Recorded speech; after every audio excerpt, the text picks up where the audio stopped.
Hello friends, मैं आपका दोस्त और एजुकेटर शिवपूजन सिंह आपका अपने यूट्यूब चैनल कॉम्पिटिटिव जोन में आपका बहुत बहुत स्वागत करता हूं। दोस्तों, विभिन्न परीक्षाओं से संबंधित मॉक टेस्ट आपको इस चैनल के माध्यम से उपलब्ध कराए जाते हैं। विभिन्न टॉपिक से रिलेटेड जीके जीएस और इंग्लिश की क्लास आपको प्रोवाइड करवाई जाती है। दोस्तों, बड़े ही तथ्यात्मक दृष्टिकोण से जो यहाँ से पढ़ाई करवाई जाती है, आपने अगर इस चैनल को फॉलो किया तो निश्चित ही किसी भी एग्जामिनेशन में आप ह्यूज स्कोर कर पाएंगे और आपकी सिलेक्शन पक्की हो जाएगी। दोस्तों, जैसा कि आप देख रहे हैं, थंबनेल पे मैंने लिख दिया है पीडीएफ आपको फ्री में प्रोवाइड करवाई जाती है। ये पीडीएफ का लिंक कहाँ पर है? आप जब वीडियो के डिस्क्रिप्शन बॉक्स में जाएंगे तो वहाँ पर टेलीग्राम चैनल का लिंक दिया गया है। आप टेलीग्राम चैनल पर जा करके और कमेंट्स जो क्लासेस होती हैं यहाँ से उनका पीडीएफ वहाँ से डाउनलोड करके आप ऑफलाइन पढ़ाई कर सकते हैं। फ्रेंड्स, अगर अभी तक आपने इस चैनल को सब्सक्राइब नहीं किया है तो आप इसे सब्सक्राइब जरूर करें, क्योंकि अगर आपने ऐसा नहीं किया तो आप यहाँ से कमेंट्स होने वाली इंपॉर्टेंट क्लासेस जो हैं इसको आप मिस कर जाएंगे। ओके फ्रेंड्स, तो आप ऐसे ऑथेंटिक क्लास को रेगुलरली करते रहें, इसलिए ये ज़रूरी है कि आप इस चैनल को सब्सक्राइब करें, लाइक करें, कमेंट बॉक्स में कमेंट्स करें और इसे अपने फ्रेंड्स तक शेयर जरूर करें इस चैनल को, ताकि उन्हें भी इस चैनल से प्रोवाइड करवाई जाने वाली जो सामग्रियां हैं इनका लाभ उन्हें मिल सके। फ्रेंड्स, अभी RRB NTPC under graduate level examinations का मॉक टेस्ट में आपके सामने प्रस्तुत कर ही रहा हूँ। नोबेल प्राइज का फैक्ट्स आपके सामने प्रस्तुत किया था, अब उस पर आधारित एमसीक्यूज आपके सामने पेश है, जो कि आपको एग्जामिनेशंस में स्कोर को बुस्ट करने में महत्वपूर्ण भूमिका निभाएगा। फ्रेंड्स, जैसा कि आप जानते हैं कि विभिन्न जितने भी क्लासेस होती हैं उसके शुरुआत में मैं आपको कुछ टेप टॉक देता हूँ, आपको एक लाउड करता हूँ ताकि आप इनमें रिवाइज रह सकें। तो आपका आज का जो वाक्य है आपके लिए अपलाउडिंग सेंटेंस जो है वो ये है कि श्रेष्ठ से श्रेष्ठतम कर्मों का प्रतिफल जो है वो सफलता है। सफलता क्या है? श्रेष्ठ ही नहीं, श्रेष्ठ से श्रेष्ठतम कर्म जब हम करते हैं और उसका जो हमें उत्पाद मिलता है, उसका जो हमें प्रतिफल मिलता है, वही सफलता है। तो सफलता जो है वो एक बहुत बड़ी चीज है। इसे पाने के लिए हमें उत्कृष्ट और श्रेष्ठ कर्मों को करना होगा, और एक विद्यार्थी के लिए और टीचर के लिए श्रेष्ठ कर्म मैं आपको बार बार बताता हूँ कि पठन, पाठन और डीप स्टडी है। ओके फ्रेंड्स, तो इन बातों पर आप गौर करें। चलिए चलते हैं, अपनी क्लास की शुरुआत करते हैं। और ये रहा इस संदर्भ में आपका पहला क्वेश्चन। ओके फ्रेंड्स, आप यहाँ पर देख रहे हैं नोबेल पुरस्कार की शुरुआत कब हुई थी। जैसा कि आप जानते हैं कि पिछली क्लास जो मैंने कमेंट्स की थी यहाँ से वहाँ पे मैंने सारी चीज़ें बता दी थी आपको, तो बहुत ज़्यादा व्याख्या देने की जरूरत आपको यहाँ पर महसूस होने वाली नहीं। तो 1901 ईस्वी में नोबेल पुरस्कार की स्थापना की गई थी अल्फ्रेड नोबेल के द्वारा। Okay friends, just to remind this all the facts which had been taught earlier, बहुत पहले ही आपको सारी चीज़ें पढ़ा दी गई हैं, तो बस एक बार रिकॉल कर रहे हैं यहाँ पर हम लोग, और बहुत फास्ट रिकॉलिंग करेंगे। नोबेल पुरस्कार के संस्थापक कौन थे? Alfred Nobel. कौन थे ये? डायनामाइट की खोज इन्होंने की थी, Alfred Nobel. Okay, next, Alfred Nobel किस देश के निवासी थे? बताइए जल्दी से। नॉर्वे, स्वीडन, स्विट्जरलैंड, जर्मनी, कहाँ के निवासी थे?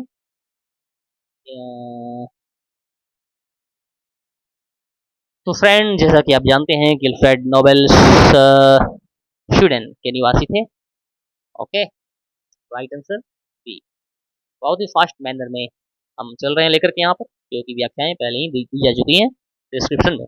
शांति का नोबेल पुरस्कार कहाँ दिया जाता है? ओके, शांति का नोबेल पुरस्कार Oslo, Norway. Okay, Oslo Norway में नॉर्वेजियन नोबेल कमेटी, किसके द्वारा?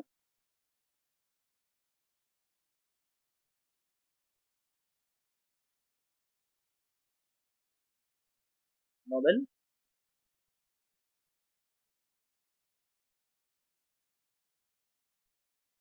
ओके। नॉर्वेजियन नोबेल कमेटी के द्वारा जो है वो शांति का नोबेल पुरस्कार दिया जाता है ओस्लो नॉर्वे में। ओके। कुल कितने क्षेत्रों में नोबेल पुरस्कार दिए जाते हैं? टोटल 6 क्षेत्र में, 5 जो है पहले, और छठा पुरस्कार जो है वो 1968 में। पहले स्टार्टिंग में 5 क्षेत्रों में नोबेल पुरस्कार दिए जाते थे, बाद में 1968 में एक और पुरस्कार इसमें शामिल किया गया, that was the economics, economics के द्वारा। और स्वीडन का जो केंद्रीय बैंक था इसके द्वारा जो है वो इस पुरस्कार की शुरुआत करवाई गई थी। ओके। नोबेल पुरस्कार किस दिन प्रदान किए जाते हैं? ओके, किस दिन प्रदान किए जाते हैं नोबेल पुरस्कार?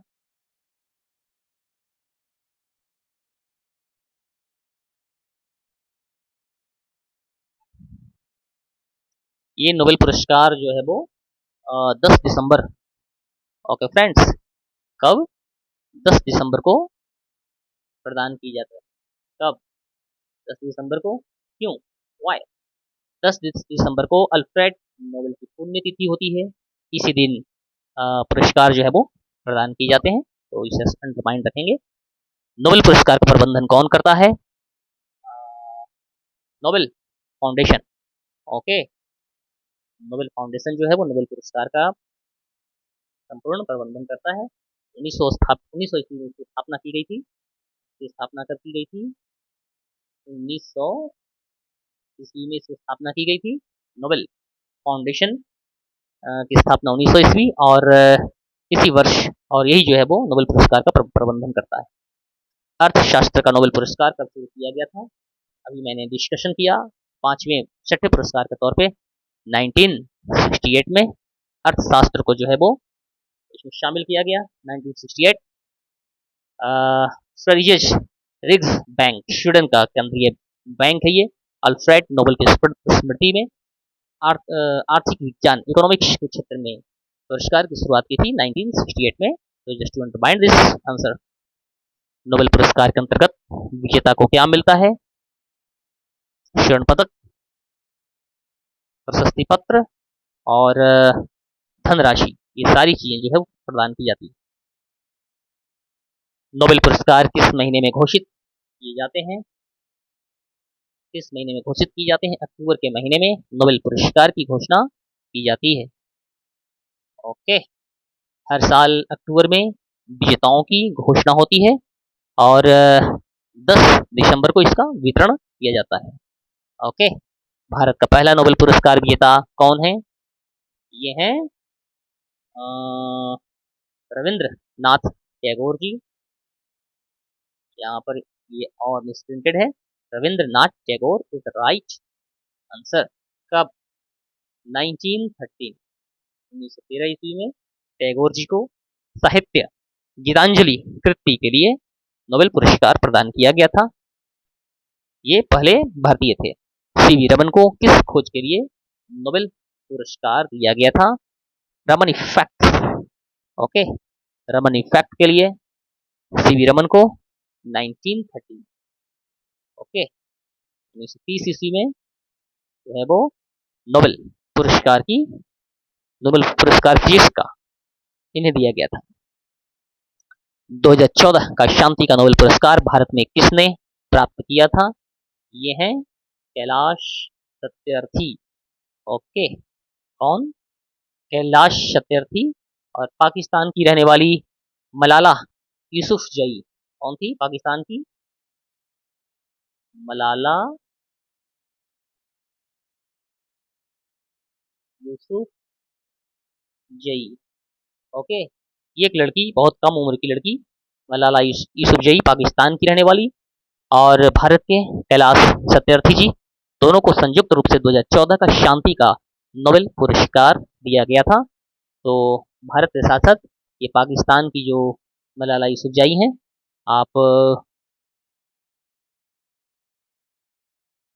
इनके बारे में भी ध्यान रखेंगे, क्योंकि एक नोबेल पुरस्कार विजेता है, और we should remind her also.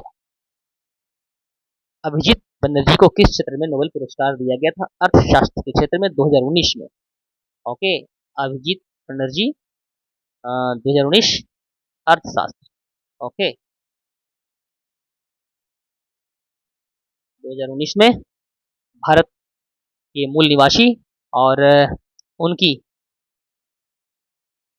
पत्नी एस्थर डुफ्ली और माइकल क्रेमर, एक और थे माइकल क्रेमर, के साथ आर्थिक विज्ञान में, इकोनॉमिक्स के क्षेत्र में नोबेल पुरस्कार दिया गया था अभिजीत बनर्जी को, भारत के निवासी। नोबेल साहित्य पुरस्कार किस संस्था के द्वारा दिया जाता है? स्वीडिश एकेडमी के द्वारा। ओके, नोबेल साहित्य पुरस्कार स्वीडिश एकेडमी के द्वारा प्रदान किया जाता है, तो इसे हम ध्यान में रखें। फ्रेंड्स, ये क्लासेस आपको कैसे लगते हैं, आप इसे कमेंट्स बॉक्स में बताएंगे, और मेरा ये दावा है कि आपको मैं जीके जीएस और इंग्लिश में इतना आगे लेकर के जाऊंगा कि आप प्रत्येक एग्जामिनेशन को क्रैक करने की क्षमता डेवलप कर लेंगे। ओके, तो इस चैनल के माध्यम से अपने नॉलेज को पोस्ट कीजिए और जीवन में आगे बढ़ते रहिए। ओके फ्रेंड्स, चिकित्सा का नोबेल पुरस्कार कौन सी संस्था देती है? बिल्कुल अलग तरह का नाम, Karolinska. Okay, Karolinska institute. Karolinska institute ये कहाँ है? ये है स्वीडन। जब मैंने इसका डिस्क्रिप्शन दिया था तो उसमें मैंने इन सारे तथ्यों को पढ़ाया है, आप स्टूडेंट्स उसे भी जरूर देखेंगे। भौतिक और रसायन विज्ञान के नोबेल पुरस्कार किस संस्था के द्वारा दिए जाते हैं? किस संस्था के द्वारा? Royal Swedish academy of sciences के द्वारा फिजिक्स और केमिस्ट्री का नोबेल पुरस्कार प्रदान किए जाते हैं। ओके, नेक्स्ट, साहित्य के क्षेत्र में नोबेल पुरस्कार पाने वाले पहले भारतीय कौन? इनका भी जिक्र मैंने पहले ही किया था, रविंद्रनाथ टैगोर। 1913 ईस्वी गीतांजलि कृति के लिए किस भारतीय मूल के वैज्ञानिक को डीएनए से संबंधित शोध के लिए नोबेल पुरस्कार प्रदान किया गया था? ये हैं हरगोविंद खुराना। ओके, हरगोविंद खुराना जी को दिया गया था डीएनए से संबंधित शोध के लिए पुरस्कार 1968 में। कब? 1968 में फिजियोलॉजी के लिए, शरीर विज्ञान का नोबेल पुरस्कार डॉक्टर हरगोविंद खुराना को प्राप्त हुआ था 1968 ईस्वी में। मदर टेरेसा को नोबेल पुरस्कार कब मिला था? ओके, 1979, 1979 ईस्वी, 1979 में मदर टेरेसा को गरीबों और अनाथों की सेवा के लिए 1979 में शांति, ओके, पीस का नोबेल जो है वो इन्हें मिला था 1979 में। सुब्रमण्यम चंद्रशेखर को नोबेल किस विषय में मिला? सुब्रमण्यम चंद्रशेखर फिजिक्स, इन्हें भी भौतिकी के क्षेत्र में सुब्रमण्यम चंद्रशेखर को नोबेल पुरस्कार कब? 1983, 1983 ईस्वी में। 1983 में भारतीय अमेरिकी वैज्ञानिक अमेरिका में निवास करते हैं परंतु मूल रूप से भारतीय हैं, सुब्रमण्यम चंद्रशेखर को खगोल भौतिकी, ओके, खगोल भौतिकी, stellar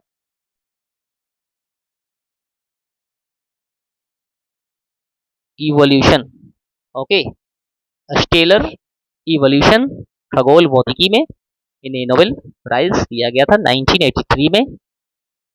Subramaniam Chandrashekhar. Okay, next, Amartya Sen को नोबेल का पुरस्कार किस क्षेत्र में मिला था? आप सभी जानते हैं Amartya Sen is associated with economics, तो अर्थशास्त्र में इन्हें नोबेल पुरस्कार मिले थे। ओके, 1998 में। ओके, 1998 ईस्वी में अमर्त्य सेन को कल्याण अर्थशास्त्र, वेलफेयर इकोनॉमिक्स किस क्षेत्र में? वेलफेयर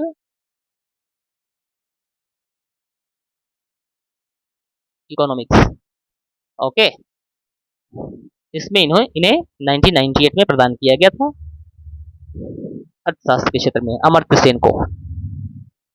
नोबेल फाउंडेशन का मुख्यालय कहाँ है? पेरिस, स्टॉकहोम, जिनेवा या Oslo? Nobel foundation Stockholm, okay, Sweden. यहीं पर नोबेल फाउंडेशन का मुख्यालय। अल्फ्रेड नोबेल का मुख्य आविष्कार क्या था? ये है डायनामाइट। आप सभी जानते हैं, एग्जामिनेशंस में भी बार बार इस क्वेश्चन को रिपीट किया जाता है। स्टाफ सिलेक्शन कमीशन और रेलवे का पसंदीदा क्वेश्चन। अल्फ्रेड नोबेल की मृत्यु कब हुई थी? 1896 में, ओके, 1896 ईस्वी में। कब? 10th ऑफ दिसंबर, ओके, 10 दिसंबर के दिन जो है वो 1896 में अल्फ्रेड नोबेल की मृत्यु हुई थी और ये इनकी पुण्यतिथि थी। और उसी दिन आगे चल करके पुरस्कार वितरण दिवस जो है वो तय हुआ था। 10 दिसंबर को ही क्या होता है? नोबेल पुरस्कार का जो है वो वितरण होता है। इसलिए ये बहुत ही नोबेल पुरस्कार के इतिहास में बहुत ही महत्वपूर्ण तिथि, ओके, तो आप इसे अंडरमाइंड रखेंगे। फ्रेंड्स, जैसा कि आप जानते हैं कि RRB NTPC under graduate level examination अब अपने समापन की ओर धीरे-धीरे, और बहुत ही अच्छा आप बच्चों ने किया इसमें स्कोर। जिन बच्चों ने इस चैनल को फॉलो किया होगा, बहुत सारे बच्चों का ये कमेंट्स था कि उन्होंने बहुत अच्छा स्कोर किया है। बहुत सारे क्वेश्चंस यहाँ से जो पढ़ाए गए उन बच्चों के लिए बेनिफिशियल साबित हुए हैं। आई होप आप भी उन बच्चों में से एक हों जो कि यहाँ से बेनिफिटेड हो रहे हों। फ्रेंड्स, किसी भी एग्जामिनेशन को क्रैक करने का एक पहला तरीका कि इतने सारे मॉक टेस्ट का अभ्यास हम कर लें। जब एग्जामिनेशन में बैठे तो सारे क्वेश्चन हमको हमें जाने पहचाने लगे, तो इसलिए मॉक टेस्ट का एग्जामिनेशन में बहुत ही बड़ा महत्व है। Friends, once again I would like to recall you that आपने अभी तक इस चैनल को सब्सक्राइब नहीं किया है तो इसे सब्सक्राइब जरूर करें। यहाँ से कमेंट्स होने वाली क्लासों को अध्ययन करें और लाभ उठाएं। चलिए मिलते हैं अपनी अगली क्लास में, तब तक के लिए आप अपना ख्याल रखिए। जय हिंद, जय भारत।